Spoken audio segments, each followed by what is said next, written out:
چراگاہ کا اپنی ذات کے لیے خاص فرما لینا آپ کے لیے مباح تھا۔ آپ کے خصائص میں سے یہ ہے کہ حما یعنی چراگاہ کا اپنے لیے خاص فرمانا ہے، اور جس زمین کو آپ نے چراگاہ بنا لیا وہ نہ ٹوٹے گی۔ بخاری نے ابن عباس سے روایت کی کہ صعب بن جثامہ نے کہا کہ رسول اللہ صلی اللہ علیہ وسلم نے فرمایا، لا حما الا اللہ ولرسولہ، چراگاہ صرف اللہ اور اس کے رسول صلی اللہ علیہ وسلم ہی کے لیے ہے،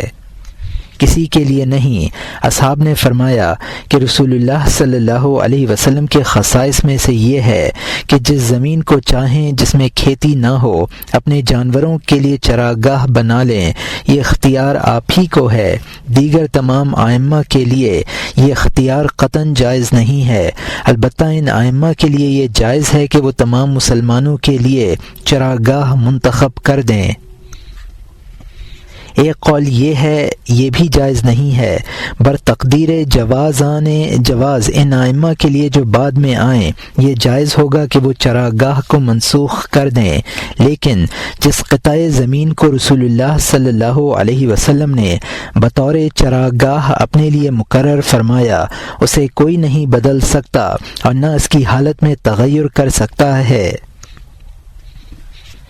رسول اللہ صلی اللہ علیہ وسلم قطع اراضی کو اس کی فتح سے پہلے چراگاہ کے لیے منتخب فرماتے تھے، اس لیے اللہ تعالیٰ نے آپ کو اس کا خاص مالک بنایا تھا۔ آپ اس میں جس طرح چاہیں تصرف فرمائیں، اور آپ نے بیت المقدس کے ایک گاؤں کو اس کے فتح سے پہلے تمیم داری اور اس کی اولاد کو بطور جاگیر عطا فرمایا تھا، اور وہ جاگیر آج تک ان کی اولاد کے قبضے میں ہے۔ بعض حاکموں نے ان کو پریشان کرنے کا ارادہ کیا تو امام غزالی نے ان کے کفر کا فتویٰ دیا۔ امام غزالی نے کہا کہ نبی کریم صلی اللہ علیہ وسلم نے جنت کی زمین جاگیر میں عطا فرماتے تھے، یہ تو دنیاوی زمین ہے، یہ تو زیادہ اولیٰ ہے کہ کسی کو جاگیر اور اجارہ میں دی جائے۔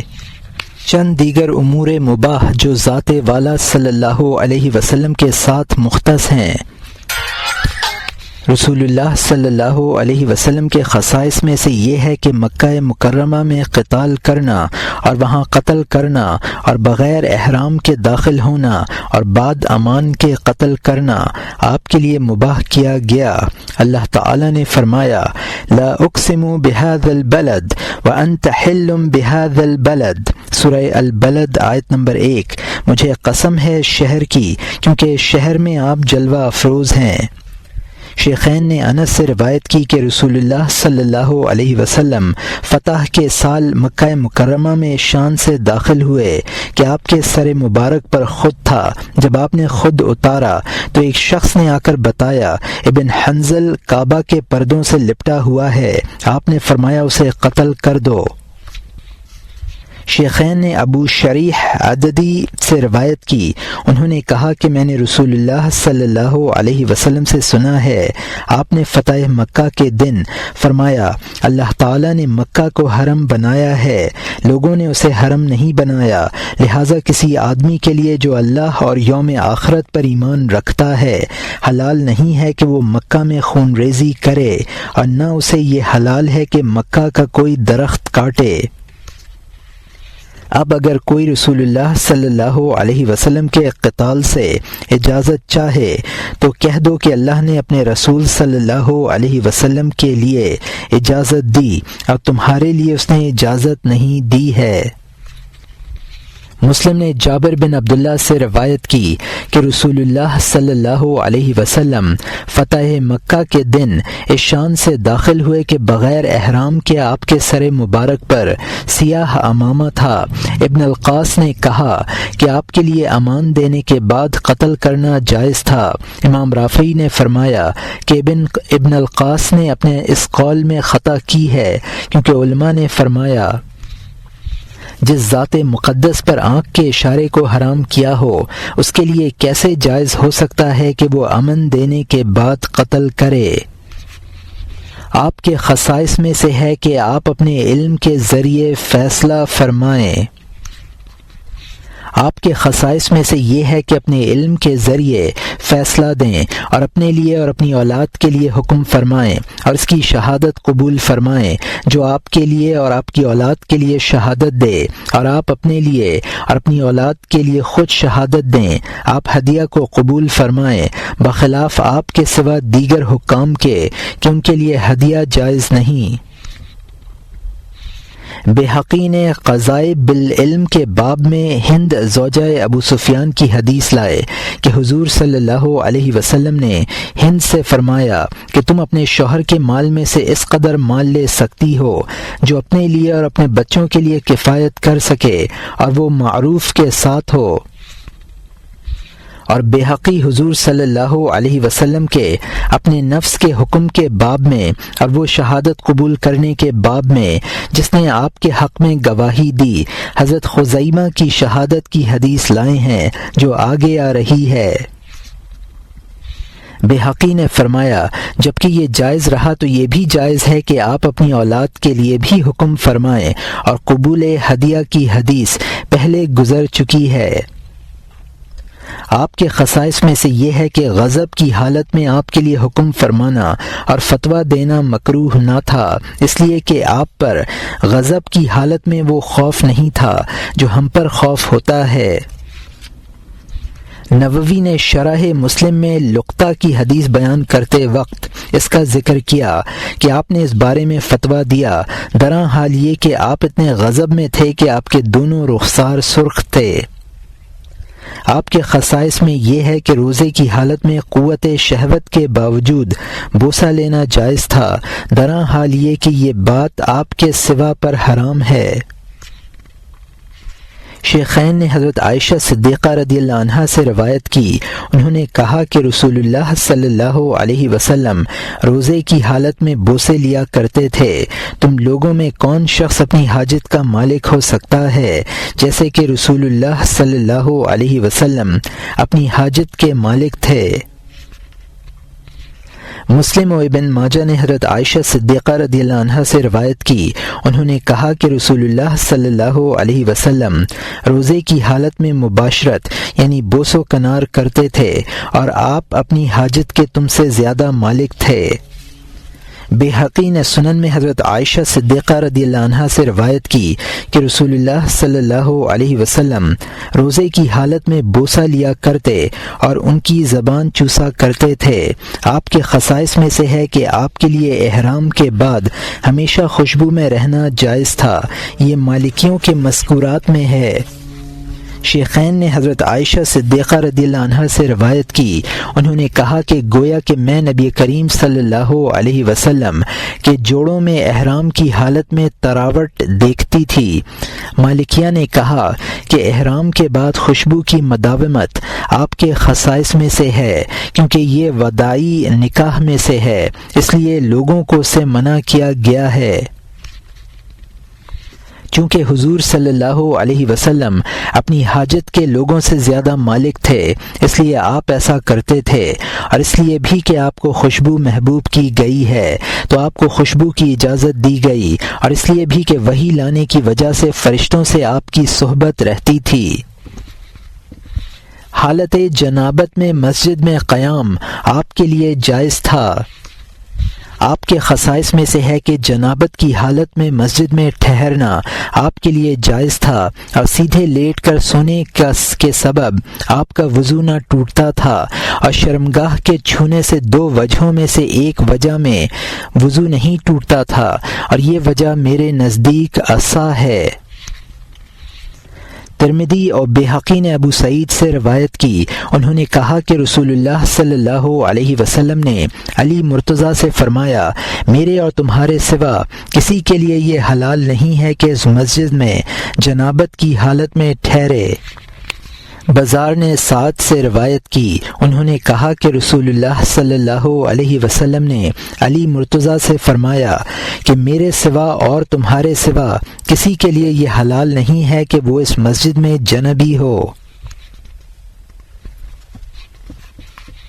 ابو یعلا نے حضرت عمر بن الخطاب رضی اللہ عنہ سے روایت کی، انہوں نے کہا کہ حضرت علی مرتضیٰ رضی اللہ عنہ کو 3 خوبیاں ایسی دی گئی ہیں کہ اگر ان میں سے کوئی ایک بھی مجھے حاصل ہوتی تو میرے نزدیک وہ عرب کے سارے اونٹ مجھے دیے جانے سے زیادہ محبوب ہوتی۔ پہلی، حضرت علی مرتضیٰ کا حضرت سیدہ فاطمہ سے شادی کر دینا۔ دوسرا،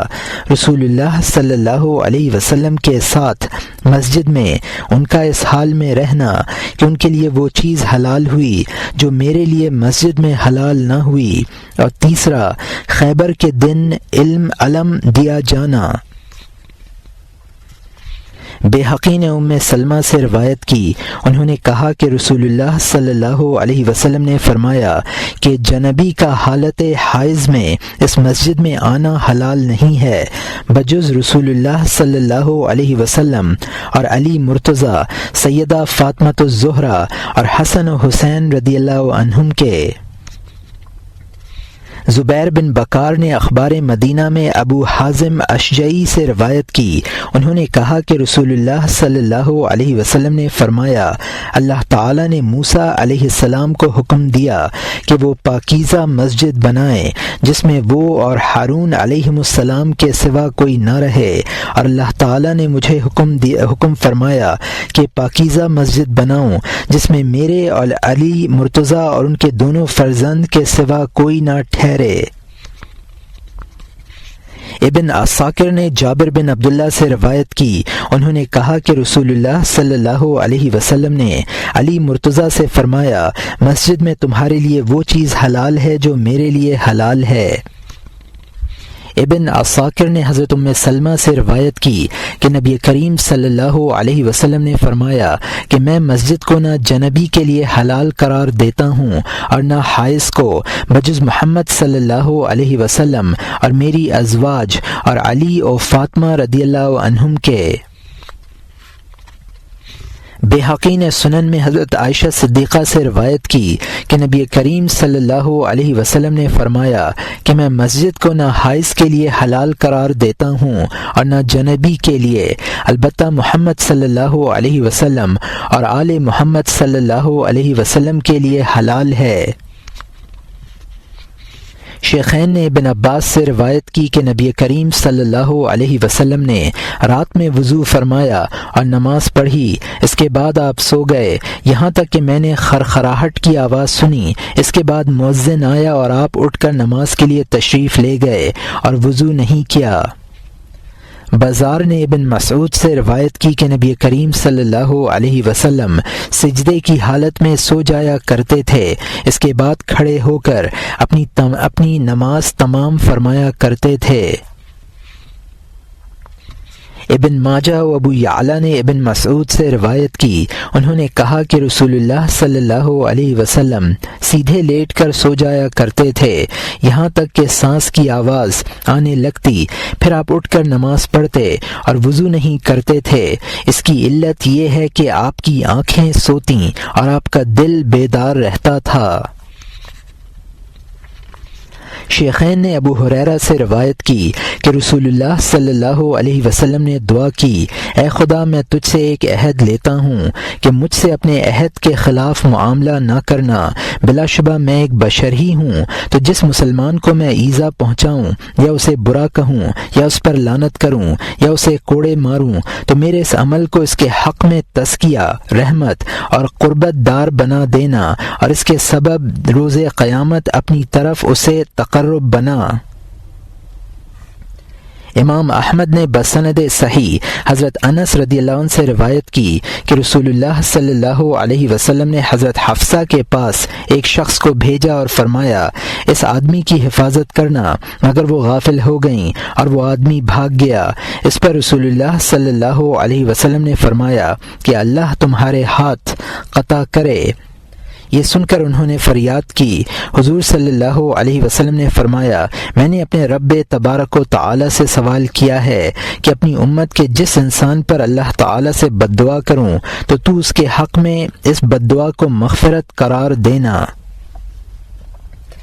طبرانی نے حضرت معاویہ رضی اللہ عنہ سے روایت کی کہ میں نے رسول اللہ صلی اللہ علیہ وسلم سے سنا ہے، آپ نے فرمایا، اے خدا، جاہلیت کے زمانے میں جس شخص پر میں نے لعنت کی ہو اور وہ دائرہ اسلام میں داخل ہو جائے، لہٰذا تو اس کو اس کے حق میں اپنے حضور قربت قرار دینا۔ مسلمانوں پر لازم ہے کہ رسول اللہ صلی اللہ علیہ وسلم کے ناموس پر اپنی جان قربان کر دے۔ آپ کے خصائص میں سے یہ ہے کہ آپ جس شخص سے چاہیں بقوت اس کا کھانا اس کا پینا لے لیں، اور مالک پر دینا واجب ہے اگرچہ وہ محتاج ہو، اور اس پر لازم ہے کہ رسول اللہ صلی اللہ علیہ وسلم کے ناموس پر اپنی جان قربان کر دے۔ اللہ تعالی نے فرمایا، النبی اولی بالمؤمنین من انفسہم، سورہ احزاب آیت نمبر 6۔ نبی کریم صلی اللہ علیہ وسلم مومنوں کی ان کی جان سے بھی زیادہ مالک ہیں۔ علماء اعلام نے فرمایا ہے کہ اگر کوئی ظالم آپ کی طرف قصد کرے تو ہر اس شخص پر واجب ہے جو اس وقت حاضر ہے اپنی جان کو رسول اللہ صلی اللہ علیہ وسلم کی حفاظت میں قربان کر دے، جس طرح کہ حضرت طلحہ رضی اللہ عنہ نے احد میں اپنی جان سے حضور صلی اللہ علیہ وسلم کی حفاظت فرمائی۔ اور اگر حضور صلی اللہ علیہ وسلم کسی عورت کو اپنے نکاح میں لانا چاہیں تو اس پر واجب ہے کہ قبول کرے، اگر وہ بے شوہر ہو اور آپ کے سوا پر حرام ہے اس عورت سے نکاح کا پیام دے، اور اگر وہ عورت شوہر والی ہے تو اس کے شوہر پر واجب ہے کہ اسے طلاق دے دے تاکہ حضور صلی اللہ علیہ وسلم اس سے نکاح کر لیں، جیسا کہ پہلے اس آیت کے تحت گزر چکا ہے، کیونکہ اللہ تعالی نے فرمایا، یا ایھا الذین آمنوا استجیبوا للہ وللرسول، سورہ انفال آیت نمبر 24۔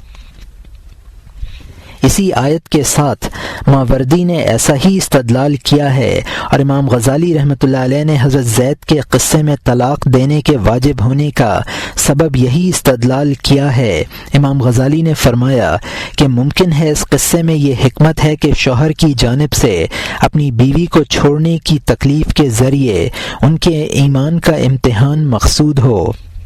کیونکہ رسول اللہ صلی اللہ علیہ وسلم نے فرمایا ہے، تم میں سے کوئی شخص اس وقت تک مومن نہیں ہو سکتا جب تک کہ میں اس کے نزدیک اس کے بیوی، اس کے بچوں اور تمام لوگوں سے زیادہ محبوب نہ ہوں، اور رسول اللہ صلی اللہ علیہ وسلم کی جانب سے بشری آزمائشوں کے ذریعے اور گوشۂ چشم کے اشارے سے منع کرنے کے ذریعے اور ضمیر کی ان باتوں کے ذریعے جو مخالف اظہار ہیں آپ کی آزمائش ہے۔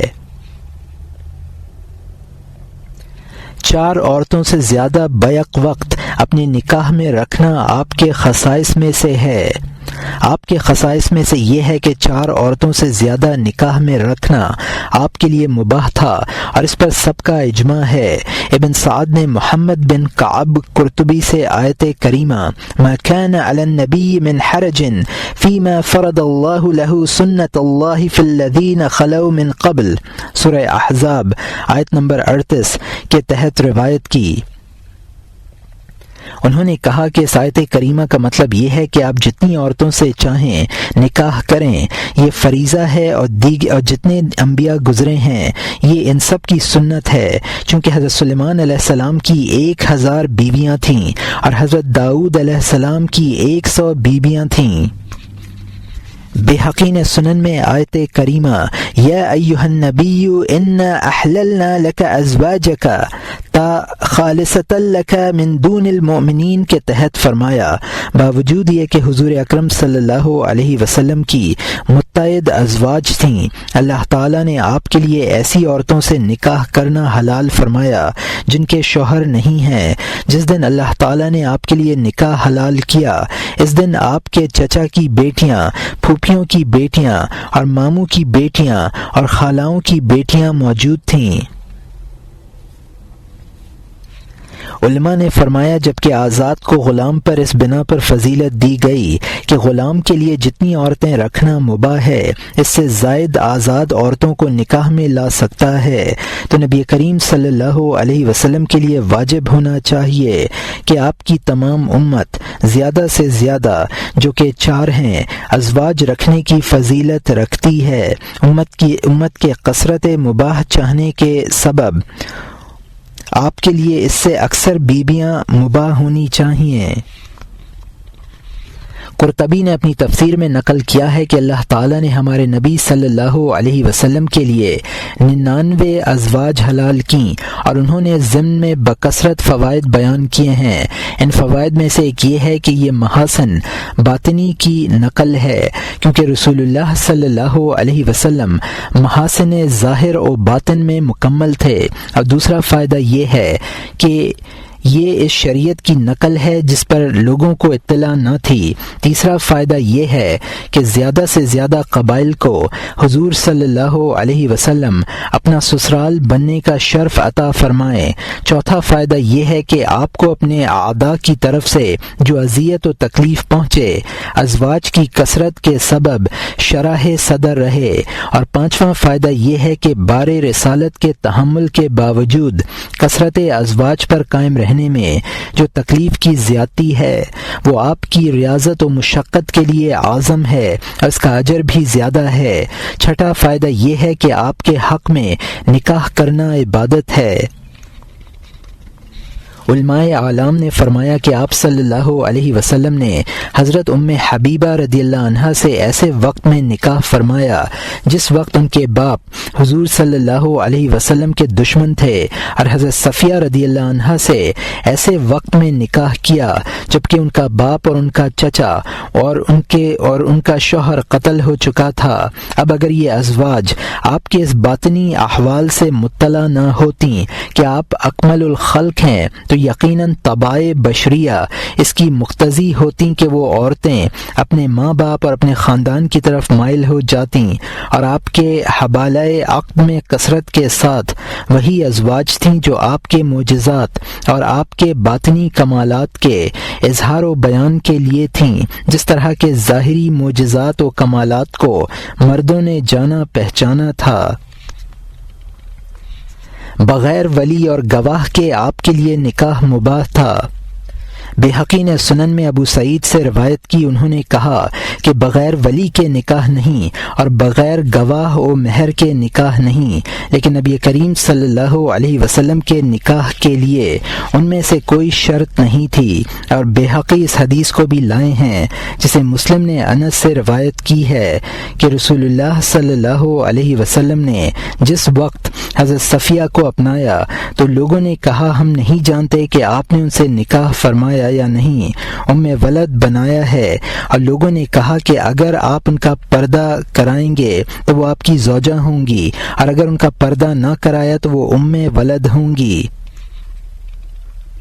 چنانچہ جب آپ نے انہیں سوار کرنے کا ارادہ فرمایا تو ان کا پردہ کرایا گیا، اس سے لوگوں نے جانا کہ آپ نے ان سے نکاح فرمایا ہے۔ اس حدیث سے دلالت کی وجہ ظاہر ہے جیسا کہ تم دیکھ رہے ہو۔ علماء اعلام نے فرمایا امت کے نکاح میں ولی کا اعتبار اسی مقصد سے ہے کفارت، یعنی ہم نسبی کی محافظت کی جائے، مگر نبی کریم صلی اللہ علیہ وسلم اکفا سے بالاتر ہیں، اور امت کے نکاح میں گواہوں کا اعتبار اس لیے ہے کہ نکاح سے انکار نہ کیا جا سکے۔ اور نبی کریم صلی اللہ علیہ وسلم کی شان یہ ہے کہ آپ نکاح سے انکار نہ کریں گے، اور اگر عورت نکاح سے انکار کرے گی تو اس کی بات آپ کے خلاف اثر انداز ہوگی ہی نہیں۔ عراقی نے شرح مہذب میں فرمایا ایسی منکرہ عورت آپ کی تکذیب کی بنا پر کافرہ ہو جائے گی، اور رسول اللہ صلی اللہ علیہ وسلم کا کسی عورت سے نکاح فرمانا اپنی ذات کی جانب سے تھا، اور آپ طرفین کی جانب سے بغیر عورت کے اذن اور اس کے ولی کے اذن کے والی تھے، کیونکہ اللہ تعالی نے فرمایا النبی اولی بالمؤمنین من انفسہم، سورہ الاحزاب آیت نمبر 6۔ آپ کے خصائص میں سے یہ ہے کہ آپ کے لیے عورت اللہ تعالیٰ کے حلال قرار دینے کی وجہ سے حلال تھی، آپ بغیر عقد کے اسے نواز سکتے تھے۔ بحقی نے فرمایا جبکہ یہ بات آپ کے لیے جائز ہے تو یہ بات بھی آپ کے لیے جائز ہو گئی کہ بغیر عورت سے مشورہ لیے اس کا عقد کر دیں۔ اللہ تعالیٰ نے فرمایا فَلَمَّا قَضَى زَيْدٌ مِّنْهَا وَطَرًا زوجناکہا الآیہ سورہ احزاب آیت نمبر 37۔ بخاری نے انس سے روایت کی، انہوں نے کہا کہ حضرت زینب بنت حجش رسول اللہ صلی اللہ علیہ وسلم کی ازواج مطہرات پر تفاخر کرتی تھیں۔ وہ کہتی تھیں کہ تم سب کو تو تمہارے گھر والوں نے بیاہا ہے، لیکن مجھے اللہ تعالیٰ نے 7 آسمان کے اوپر بیاہا ہے۔ مسلم نے حضرت انس سے روایت کی، انہوں نے فرمایا کہ جب حضرت زینب کی عدت ختم ہو گئی تو رسول اللہ صلی اللہ علیہ وسلم نے زید سے فرمایا جاؤ اور زینب کو میری طرف سے پیام دو، تو وہ گئے اور ان کو پیام پہنچایا۔ یہ سن کر انہوں نے کہا کہ میں کچھ نہیں کروں گی جب تک کہ میں اپنے رب سے مشورہ نہ کر لوں۔ پھر وہ جائے نماز پر نماز پڑھنے کھڑی ہو گئیں اور آیات قرآنیہ نازل ہوئیں اور رسول اللہ صلی اللہ علیہ وسلم تشریف لائے، یہاں تک کہ بغیر اذن کے ان کو سرفرازی بخشی۔ بحقی نے علی بن حسین سے ارشاد باری تعالی وَتُخْفِي فِي نَفْسِكَ مَا اللَّهُ مُبْدِيهِ کی تفسیر میں روایت کی۔ انہوں نے کہا کہ اللہ تعالیٰ نے حضور کو علم دے دیا تھا کہ حضرت زینب آپ کے حبالہ عقد میں آئیں گی قبل اس کے کہ آپ ان سے تزوج فرمائیں۔ چنانچہ جب آپ کے پاس حضرت زید ان کی شکایت لے کر آئے تو حضور نے فرمایا اتق اللہ وامسک علیک زوجک، اللہ سے ڈرو اور اپنی بیوی کو اپنے پاس روکے رکھو۔ اس پر زید نے عرض کیا قد اخبرتک انی مزوجکہ وتخفی فی نفسک ما اللہ مبدیہ۔ حضرت زینب بنت حجش رضی اللہ عنہا کا شرف۔ ابن سعد اور ابن عساکر نے ام سلمہ سے انہوں نے زینب سے روایت کی، انہوں نے کہا کہ خدا کی قسم میں رسول اللہ صلی اللہ علیہ وسلم کی ازواج میں کسی کی مانند نہیں ہوں، ان سب سے مہروں کے ساتھ نکاح کیا ہے اور ان کا نکاح ان کے ولیوں نے کیا ہے، لیکن میرا نکاح اللہ اور اس کے رسول نے کیا ہے اور قرآن میں نازل کیا ہے جسے تمام مسلمان پڑھیں گے، نہ اسے کوئی بدل سکتا ہے اور نہ پھیر سکتا ہے۔ ابن سعد و ابن عساکر نے حضرت عائشہ سے روایت کی، انہوں نے کہا اللہ تعالیٰ زینب بنت حجش پر رحم فرمائے، انہوں نے اس دنیا میں وہ شرف پایا ہے کہ ایسا شرف کسی نے نہیں پایا۔ اللہ تعالیٰ نے ان کا نکاح دنیا میں اپنے نبی سے فرمایا اور ان کے ساتھ قرآن گویا ہوا، اور رسول اللہ صلی اللہ علیہ وسلم نے اپنی ازواج سے اس وقت فرمایا جبکہ ہم سب آپ کے گرد جمع تھے، تم میں سے وہ عورت سب سے پہلے مجھ سے ملنے والی ہے جس کے ہاتھ دراز ہیں، تو آپ نے ان کو جلد تر ملنے کی بشارت کے ساتھ نوازا اور وہ جنت میں آپ کی زوجیت میں ہیں۔ ابن جریر نے شعبی سے روایت کی، انہوں نے کہا کہ حضرت زینب نبی کریم صلی اللہ علیہ وسلم سے عرض کیا کرتی تھیں کہ مجھے آپ کے ساتھ 3 باتوں پر ناز ہے اور 3 باتیں آپ کی ازواج میں سے کسی کو حاصل نہیں ہے۔ ایک یہ کہ میرا جد اور آپ کا جد ایک ہے، دوسرے یہ کہ میرا نکاح اللہ تعالیٰ نے آپ کے ساتھ آسمان میں کیا، تیسرے یہ کہ سفیر جبرائیل علیہ السلام بنے۔ ام المومنین حضرت میمونہ رضی اللہ عنہا نے اپنا نفس حضور صلی اللہ علیہ وسلم کے لیے ہبہ فرما دیا تھا۔ آپ کے خصائص میں سے یہ ہے کہ آپ کا نکاح لفظ ہبہ اور بغیر مہر کے ابتدا اور انتہا ہے۔ اللہ تعالیٰ نے فرمایا وَامْرَأَةً مُؤْمِنَةً إِنْ وَهَبَتْ نَفْسَهَا لِلنَّبِيِّ إِنْ أَرَادَ النَّبِيُّ أَن يَسْتَنْكِحَهَا خَالِصَةً لَكَ مِن دُونِ الْمُؤْمِنِينَ سورہ احزاب آیت نمبر 50۔ اور ایمان والی عورت اگر وہ اپنی جان نبی کی نظر کرے، اگر نبی اسے نکاح میں لانا چاہے، یہ خاص آپ کے لیے ہے، امت کے لیے نہیں۔ ابن سعد نے اکرمہ سے روایت کی، حضرت میمونہ الحارث نے اپنے نفس کو نبی کریم صلی اللہ علیہ وسلم کو ہبہ کیا تھا۔ ابن سعد نے محمد بن ابراہیم تیمی سے روایت کی کہ ام شریک نے اپنا نفس نبی کریم صلی اللہ علیہ وسلم کو ہبہ کیا، مگر حضور نے ان کو قبول نہ فرمایا، اور ام شریک نے کسی سے نکاح بھی نہ کیا یہاں تک کہ وہ فوت ہو گئیں۔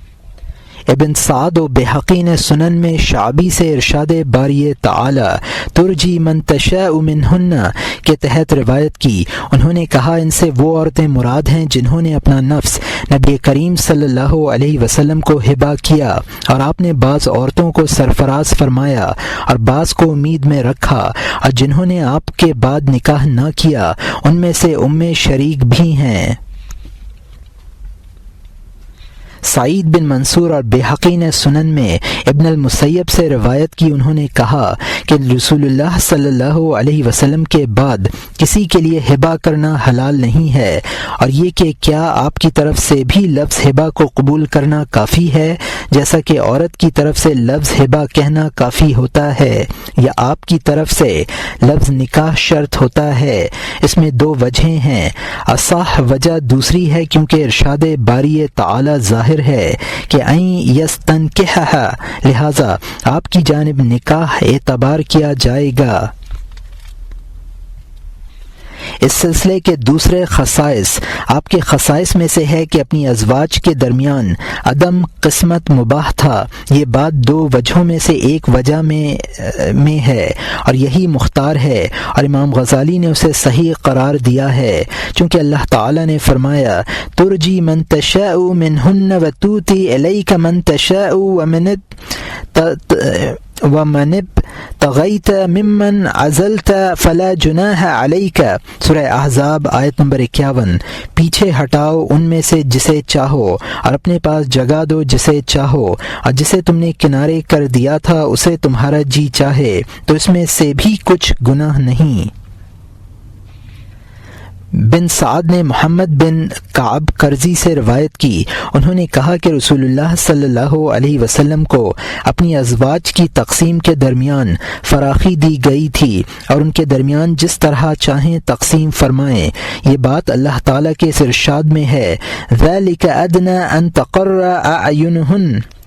اذا علمنا ان ذلك من اللہ۔ ترجمہ، اس رخصت سے پوری توقع ہے کہ ان کی آنکھیں ٹھنڈی ہوں گی، چونکہ ازواج پاک کو معلوم تھا کہ یہ حکم خداوندی ہے، لہٰذا وہ اس حکم پر مطمئن تھیں۔ بعض علماء نے کہا کہ آپ وجوب قسمت میں لوازم رسالت سے بے توجہی ہے، حالانکہ یہ بات صحیح ہے کہ آپ ایک ساتھ میں اپنی تمام ازواج پر دورہ فرماتے تھے، اور یہ بات وجوب قسمت کے منافی ہے، اور ابن القشیری نے اپنی تفسیر میں ذکر کیا ہے کہ آپ پر یہ واجب تھا، پھر یہ حکم مذکورہ آیت سے منسوخ ہو گیا۔ اور آپ پر اپنی ازواج کے نفقے کے وجوب میں بھی دو وجہیں ہیں۔ نووی نے وجوب کو صحیح کہا ہے، اس تقدیر پر نقطے کا اندازہ نہیں کیا جائے گا، برخلاف آپ کے غیر کے، ان کے لیے اندازہ کیا جانا ضروری ہے۔ شیخین نے ابن عباس سے روایت کی کہ نبی کریم صلی اللہ علیہ وسلم نے حضرت میمونہ سے احرام کی حالت میں نکاح کیا۔ اس میں ایک وجہ ہے جسے رافعی نے نقل کیا ہے کہ آپ کے لیے آپ کے غیر کی متعدہ عورت سے نکاح کرنا، اور عورت اور اس کی بہن اور اس کی پھوپھی اور اس کی خالہ اور اس کی بیٹی کو اپنے نکاح میں جمع فرمانا بھی جائز تھا، لیکن اصح یہی ہے کہ ان تمام صورتوں میں منع ہے، اور اس کی شاہد وہ حدیث ہے جو صحیحین میں بنت ام سلمہ کے بارے میں ہے، اور آپ کا حضرت ام حبیبہ سے یہ فرمانا جبکہ انہوں نے اپنی بہن کو آپ پر پیش کیا تھا کہ یہ میرے لیے حلال نہیں ہے، اور تم میرے حضور اپنی بیٹیوں اور بہنوں کو پیش کرو۔ یہ بات صحیح ہے کہ حضور اکرم صلی اللہ علیہ وسلم نے 6 یا 7 سال کی عمر کی حضرت عائشہ سے نکاح فرمایا۔ ابن شبرمہ اس بات کی طرف گئے ہیں جسے ابن حزم سے نقل کیا ہے کہ یہ بات رسول اللہ صلی اللہ علیہ وسلم کے ساتھ خاص تھی، اور یہ بات باپ کے لیے جائز نہیں ہے کہ اپنی بیٹی کا نکاح بالغ ہونے سے پہلے کر دے۔ اس بات کو ابن الملقن الخصائص میں لائے ہیں، اور انہوں نے کہا یہ غریب و نادر ہے۔ ابن شبرما کے سوا کسی اور نے کہا ہے ہمیں اس کا علم نہیں ہے، اور جمہور علماء نے کہا ہے کہ باپ کی ولایت سے نابالغہ کا نکاح ہر ایک کے لیے جائز ہے، اور یہ بات حضور کے خصائص میں سے نہیں ہے بلکہ ابن المنذر نے اس پر اجماع نقل کیا ہے۔ آپ کے خصائص میں سے یہ ہے کہ آپ اپنی باندی کو آزاد کر کے اس کی آزادی کو اس کا مہر قرار دیں۔ شیخین نے انس سے روایت کی کہ رسول اللہ صلی اللہ علیہ وسلم نے صفیہ کو آزاد کیا اور اس کی آزادی کو اس کا مہر قرار دیا۔ بحقی نے سنن میں انس سے روایت کی کہ رسول اللہ صلی اللہ علیہ وسلم نے حضرت صفیہ کو آزاد کیا اور ان سے نکاح کیا۔ کسی نے آپ سے دریافت کیا کہ ان کا مہر کیا ہے؟ فرمایا ان کی جان ان کا مہر ہے۔ ابن حبان نے کہا کہ رسول اللہ صلی اللہ علیہ وسلم نے ایسا عمل تو کیا ہے لیکن اس پر کوئی دلیل قائم نہیں فرمائی کہ یہ فعل آپ کے ساتھ خاص تھا اور آپ کی امت کے لیے جائز نہیں، لہذا امت کے لیے بھی ایسا کرنا مباح ہے کیونکہ اس میں آپ کی تخصیص کے وجود پر کوئی دلیل نہیں ہے۔ علامہ سیوطی نے فرمایا کہ ابن حبان کا قول میرے نزدیک مختار ہے، یہی مذہب امام احمد و اسحاق رحمہم اللہ کا ہے۔ آپ کے خصائص میں سے یہ ہے کہ اجنبی عورتوں کی طرف آپ کا دیکھنا اور تنہائی میں ان کے ساتھ تشریف رکھنا مباح تھا۔ بخاری نے خالد بن ذکوان سے روایت کی، انہوں نے کہا کہ ربی بنت معود بن عفرہ نے کہا کہ نبی کریم صلی اللہ علیہ وسلم میرے پاس میرے گھر اس حال میں تشریف لائے، اس وقت میری شادی ہو چکی تھی اور آپ میرے بستر پر اس طرح تشریف فرما ہوئے جس طرح ہم تم بیٹھے ہوئے ہیں۔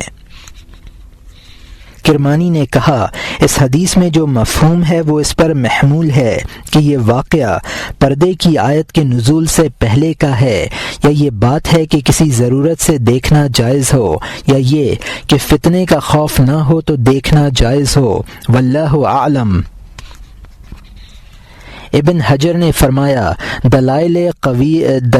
قویہ سے ہمیں جو بات واضح ہوئی ہے یہ ہے کہ اجنبی عورت کے ساتھ خلوت اور اس کی طرف نظر کرنے کا جواز نبی کریم صلی اللہ علیہ وسلم کے خصائص میں سے ہے، اور وہ جواب صحیح ہے جو ام حرام کے قصے میں مذکور ہے کہ نہ حضور صلی اللہ علیہ وسلم حرام بنت ملحان کے گھر تشریف لے گئے اور ان کے نزدیک خواب استراحت فرمائی، اور آپ کے سر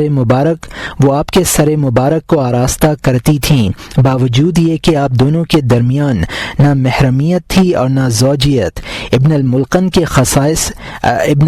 کے الخصائص میں مذکور ہے، اور انہوں نے ام حرام کی حدیث بیان کی ہے۔ جن علماء نے علم انساب کا احاطہ کیا ہے وہ جانتے ہیں کہ دونوں کے درمیان محرمیت نہ تھی۔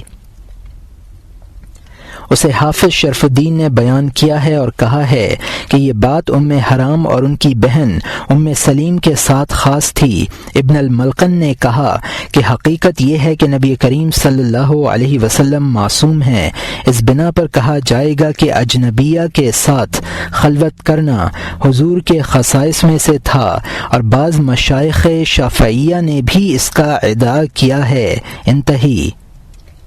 آپ کے خصائص میں سے یہ ہے کہ آپ عورتوں میں سے جس کو چاہیں، جس کے ساتھ چاہیں، اس کی رضامندی سے اور ان کے والدین کی رضا حاصل کیے بغیر خود بجبر نکاح کر دیں۔ چنانچہ اللہ تعالی نے فرمایا وَمَا كَانَ لِلْمُؤْمِنِينَ وَلَا مُؤْمِنَةٍ إِذَا قَضَى اللَّهُ وَرَسُولُهُ أَمْرًا أَن يَكُونَ لَهُمُ الْخَيْرُ مِنْ أَمْرِهِمْ، سورہ احزاب آیت نمبر 36۔ اور کسی مومن مرد اور کسی مومنہ عورت کے لیے سزاوار نہیں ہے کہ جب اللہ اور اس کا رسول کسی امر کا فیصلہ فرما دیں تو انہیں اپنے امر میں کچھ اختیار ہو۔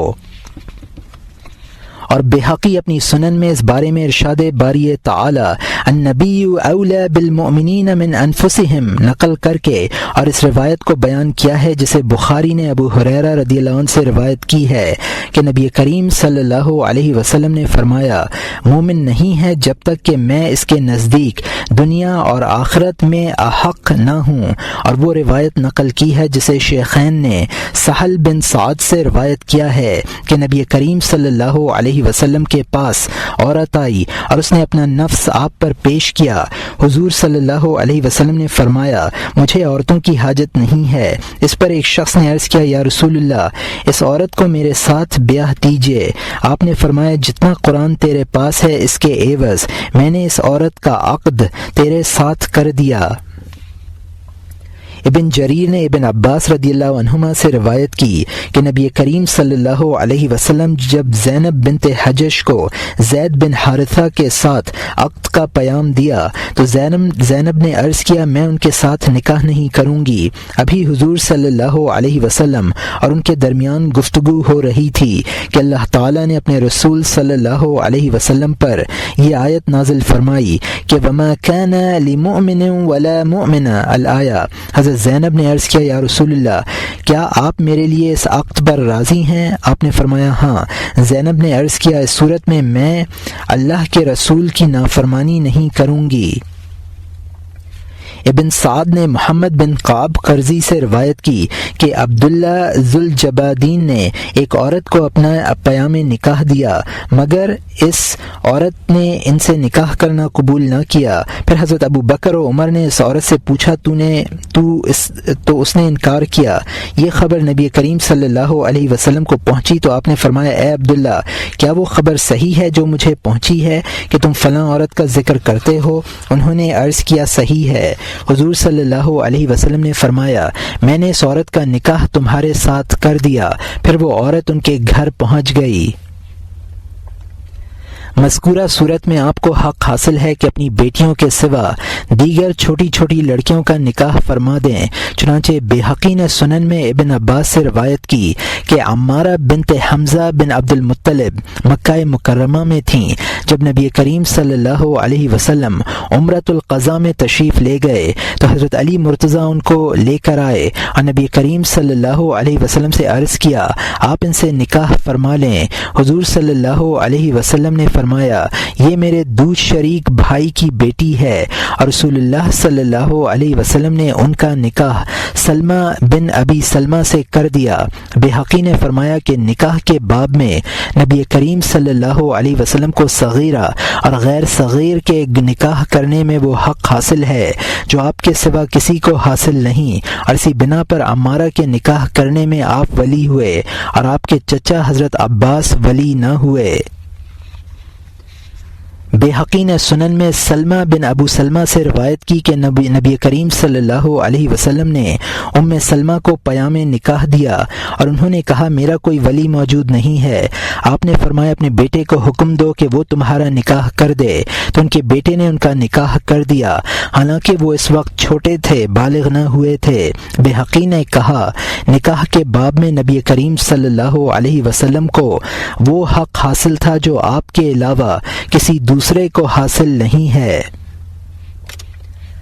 آپ کے خصائص میں سے یہ ہے کہ آپ کی طلاق کا انحصار تین میں نہیں ہے، یہ دو وجہوں میں سے ایک پر ہے، جس طرح کہ آپ کی ازواج کی گنتی کا انحصار نہیں، اور بروجائے حصر اگر آپ ایک طلاق دیں تو وہ 3 واقع ہوں گی، تو کیا وہ مطلقہ عورت دوسرے شوہر سے خلوت صحیحہ کرنے کے بعد حلال ہوگی؟ اس میں 2 وجہیں ہیں۔ ایک وجہ میں تو حلال ہو جائے گی اس سبب سے کہ آپ کے غیر پر آپ کی ازواج ہونے میں آپ خاص ہیں، دوسری وجہ میں یہ ہے کہ مطلقہ عورت کبھی آپ کے لیے حلال نہ ہوگی۔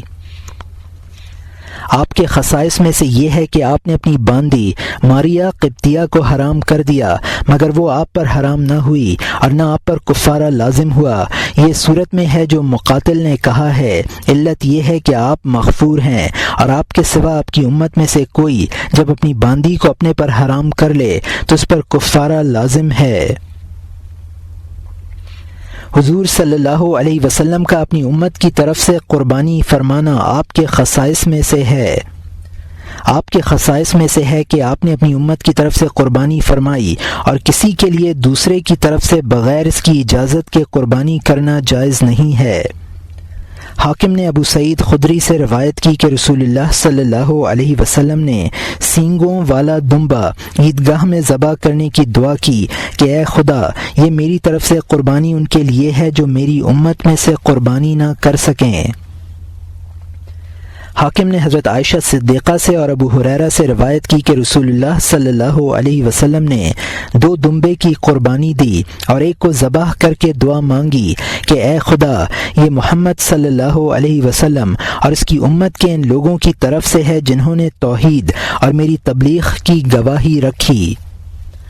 حاکم نے صحیح بتا کر علی بن حسین سے روایت کی کہ ہر امت کے لیے قربانی دینے کو ہم نے لازم کیا ہے اور انہوں نے قربانی دی ہے اور اس کو ذبح کیا ہے۔ مجھ سے ابو رافع نے حدیث بیان کی کہ رسول اللہ صلی اللہ علیہ وسلم جب قربانی دیا کرتے تو آپ 2 سفید و سیاہ اور سینگوں والے دمبے خریدا کرتے تھے، اور جب آپ خطبہ و نماز سے فارغ ہو جاتے تو ایک کو ذبح کر کے کہتے اے خدا، یہ قربانی میری امت کے ان لوگوں کی طرف سے ہے جنہوں نے تیری توحید اور میری تبلیغ کی گواہی دی۔ اس کے بعد دوسرا دمبا لایا جاتا اور آپ صلی اللہ علیہ وسلم اسے ذبح کر کے دعا کرتے کہ اے خدا، یہ محمد صلی اللہ علیہ وسلم اور آل محمد صلی اللہ علیہ وسلم کی قربانی ہے۔ اس کے بعد دونوں کو مساکین کو کھلاتے اور ان دونوں میں سے خود بھی اور آپ کے اہل خانہ بھی کھایا کرتے تھے۔ پھر ہم برسوں مقیم رہے، یہاں تک کہ اللہ